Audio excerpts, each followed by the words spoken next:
Hey guys, Matty Miller with Pursuit Real Estate. I hope you guys are doing well in this hot summer heat. And the one thing that's probably not so hot actually is our real estate market in certain areas. A lot of people have been listing homes and they're finding out something that they probably haven't seen for a while. So let's break that down and talk about maybe why your home is struggling to sell this summer.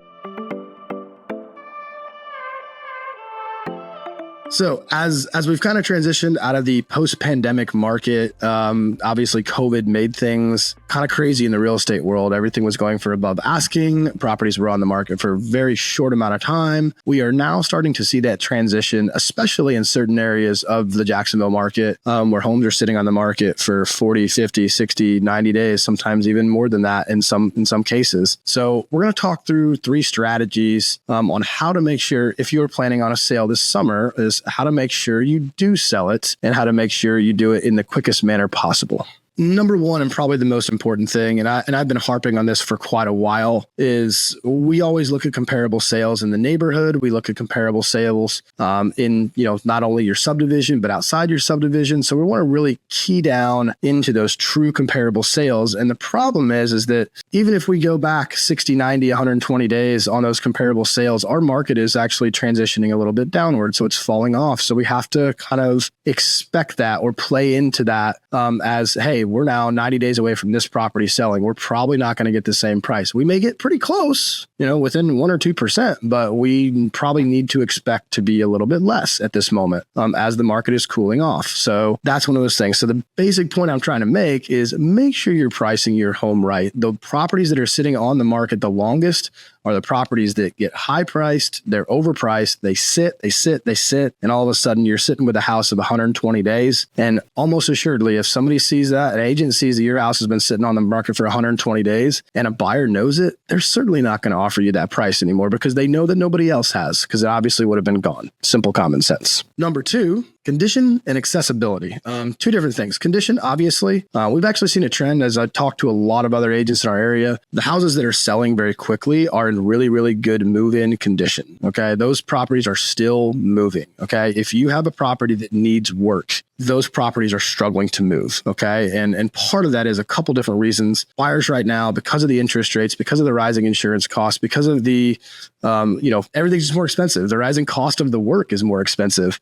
So literally everything's more expensive. They don't want to do that work. And so the nicer your home is, if it's a newer home, fantastic. Those typically will sell a little bit quicker.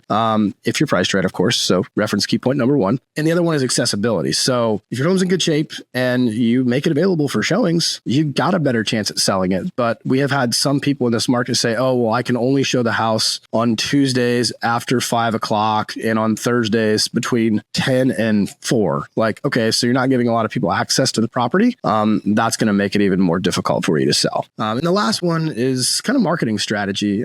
So a lot of agents, at least in the modern era of real estate, typically are full-time. However, we still do have quite a few agents in our market that are part-time agents. They may do something else on the side. But if you have an agent who's not, actively following up with everybody that looks at the home, and they're not obviously getting it on just the MLS, but having it on Zillow, having it on Realtor.com, having it on all those other websites where buyers are actually looking, having it on your own website. We have our own website at Pursuit Real Estate. It's shockingly enough, pursuitrealestate.com. So check that out. We have all of our advertising, all of our listings are on our website, social media stuff. That stuff's all important. Open houses are starting to come back in vogue.